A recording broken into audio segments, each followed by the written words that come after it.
নমস্কার, মানসীস গার্ডেনে সবাইকে স্বাগত।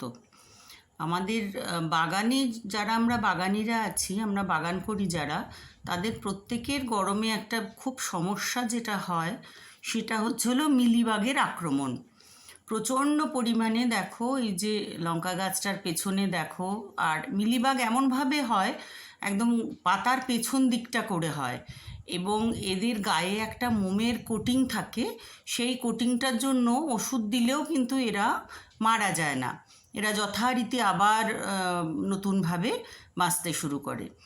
তো ঘরোয়া পদ্ধতিতে যেটা আমরা করতে পারি সেইটাই দেখো আজকে আমি করছি।